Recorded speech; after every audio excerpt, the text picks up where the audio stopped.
కాజీపేటకు coach factory సెప్టెంబర్లో వస్తే ఇది మళ్ళీ తెలంగాణలో ఉన్నటువంటి నాయకులు ఎంపీలు ఎవరికి తెలియని కూడా తెలియదు. కాజీపేటలో కోచ్ ఫ్యాక్టరీ రావాలని 50 ఏళ్ళ నుంచి కొట్లాడుతారు కదా. దాన్ని వ్యాగన్ ఫ్యాక్టరీ చేసింది కదా నరేంద్ర మోడీ సర్కారు. తర్వాత దాన్ని కోచ్ ఫ్యాక్టరీగా అప్గ్రేడ్ చేస్తూ ఉత్తర్వులు కూడా ఇచ్చింది. సెప్టెంబర్ 9వ తేదీనే వ్యాగన్ తయారీ పరిశ్రమను కోచ్ ఫ్యాక్టరీగా అప్గ్రేడ్ చేసినట్లు కేంద్ర అధికారులు స్పష్టం చేశారు. జీవో కాపీ కూడా అందించారు. ఆ జీవో కూడా వచ్చింది దాన్ని కోచ్ ఫ్యాక్టరీగా మారుస్తున్నామని. తెలంగాణలో ఉన్నటువంటి అధికార పార్టీ ఎంపీలకు కనీసం ఆ విషయం కూడా తెలియదు. తెలంగాణలో ఉన్నటువంటి కేంద్ర మంత్రులకి ఆ విషయం కూడా తెలియదు. సెప్టెంబరు, అక్టోబరు, నవంబర్ వచ్చిన తర్వాత కూడా అధికారులు కూర్చుంటే ఇవాళ అది మా ఘనత, మా రేవంత్ రెడ్డి గారు వేయరు, మేము పోయినాం, తర్వాత దాన్ని కోచ్ ఫ్యాక్టరీగా మార్చిర్రు, మేం చేసినాం, మేం చేయలేదు. ఇంత నిద్రావస్థలో ఉన్నారు అధికార పార్టీ బీజేపీ నాయకులంతా కూడా ఇంత నిద్రావస్థలో ఉన్నారు.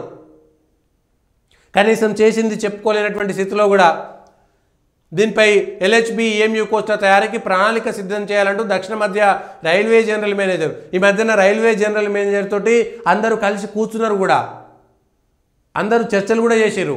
ఏది అక్టోబర్లోనే అది కూడా. కానీ సెప్టెంబర్ 9 వచ్చింది, మళ్ళీ జీఎం కూడా చెప్పలేదు వీళ్ళకి కనీసం ఆ విషయం కూడా. ఆయనకు ఆల్రెడీ కార్యాచరణ ప్రారంభించినట్టు రైల్వే అధికారులు ప్రారంభించారు. దీంతో కేంద్రానికి అనుబంధంగా రైల్వే కోచ్ తయారీ యూనిట్ను కూడా అభివృద్ధి చేయనట్టు రైల్వే అధికారులు. అంటే ముందు వ్యాగన్లు దీనికి సంబంధించినటువంటివి ఆ వ్యాగన్లు తయారైపోయిన తర్వాత కోచ్ ఫ్యాక్టరీ కూడా అక్కడే దాన్ని అప్గ్రేడ్ చేస్తున్నారు. సో ఇది నడుస్తూనే ఉంటుంది. ఆ కంపెనీని మళ్ళా పెద్దగా చేస్తారు. ఆ తర్వాత కోచ్లు కూడా నడుస్తుంటాయి. ఇది 50 ఏళ్ళ నుంచి ఉన్నది. 50 ఏళ్ళ డిమాండ్ ఇవాళ. పివి నరసింహారావు సర్కారు వస్తే అప్పుడే కోచ్ ఫ్యాక్టరీ వస్తే అనుకున్నారు. తర్వాత అనుకున్నారు 2014 ఇప్పుడు అప్పుడు ఎప్పుడో ఆ తర్వాత పంజాబ్కు తీసుకుపోయారని. ఆ పంజాబ్కు సంబంధించినటువంటి అంశంలో అప్పుడు ఇందిరాగాంధీ హయాంలో కోచ్ ఫ్యాక్టరీ కాజీపేటకు రావాల్సింది పంజాబ్కు తీసుకుపోయారు అప్పుడున్నటువంటి పరిస్థితుల్లో. ఇవాళ నరేంద్ర మోడీ సర్కారు కాజీపేటలో కోచ్ ఫ్యాక్టరీని అప్గ్రేడ్ చేశారు. ప్రత్యక్షంగా పరోక్షంగా వేలాది మందికి ఉపాధి లభిస్తుంది. అక్కడ ఒక కంపెనీ ఉంది కాబట్టి అక్కడ అనేక మందికి ఉపాధి వస్తుంది. చాయ్ కొట్టు మొదలు నుంచి కిరాణా షాపులతో మొదలుకొని అక్కడ కూరగాయలు అమ్ముకునేటోళ్ళకు మొదలుకొని. ఎందుకంటే జనాలు పెరుగుతారు, జనావాసాలు పెరుగుతారు, ఉద్యోగులు పెరుగుతారు, ప్రత్యక్ష ఉద్యోగులు పెరుగుతారు, వాళ్ళకు అవసరాలు ఉండేటువంటి పరోక్షమైనటువంటి ఉద్యోగులు పెరుగుతారు, పని ఉద్యోగ కల్పన పెరుగుతుంటుంది. ఇవన్నీ జరుగుతుంటాయి. కానీ ఈ విషయాలు రాష్ట్రం నుంచి ప్రాతినిధ్యం వహిస్తున్నటువంటి కేంద్ర మంత్రులకు కూడా తెలియదు. అది విషయం కేంద్ర మంత్రులకు కూడా తెలియదు. రైల్వే శాఖలో ఉండేటువంటి అధికారులు, ఇక్కడ ఉండేటువంటి అధికార ఎంపీలకి అట్లాంటి వివరాలు ఇస్తున్నారు. ఆఖరికి సెప్టెంబర్ 9న జరిగితే ఇప్పటిదాకా కూడా విభజన చట్టానికి సంబంధించినటువంటి అంశంలో ఆల్రెడీ విభజన చట్టం మీద మాట్లాడితే ఇప్పుడు బయటపడ్డది. ఈ విషయాలు ఎవరికి తెలియదు. కేంద్ర ప్రభుత్వంలో ఉండేటువంటి రైల్వే అధికారులు, రైల్వే శాఖ మంత్రి, రాష్ట్రం నుంచి ప్రాతినిధ్యం వహిస్తున్నటువంటి అధికార పార్టీ ఎంపీలు, కేంద్ర మంత్రులు కనీసం ఈ విషయాన్ని ప్రజలకు చెప్పలేకపోయారు. ఎవడైనా ముందుగానే మేము చేసినామని చెప్పుకుంటారు.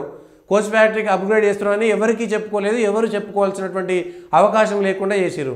ఇది పరిస్థితి ఉన్నటువంటి ఇబ్బంది. మళ్ళా గిరిజన విశ్వవిద్యాలయాలకు సంబంధించి బయ్యారం ఉక్కు కర్మాగారం, ఎన్టీపీసీ విద్యుత్ ప్లాంటు, ఇవన్నీ కూడా బయ్యారం ఉక్కు కర్మాగారం కూడా మరొకసారి లోతైనటువంటి అధ్యయనం చేయాలి. ఎన్టీపీసీ విద్యుత్తుకు సంబంధించి 2వ దశ ప్రారంభమవుతుంది. గిరిజన విశ్వవిద్యాలయం ప్రారంభించినము, దానికి పూర్తి స్థాయి ఏర్పాట్లు చేస్తున్నాం అనేటువంటి మాట కూడా చెప్పారు.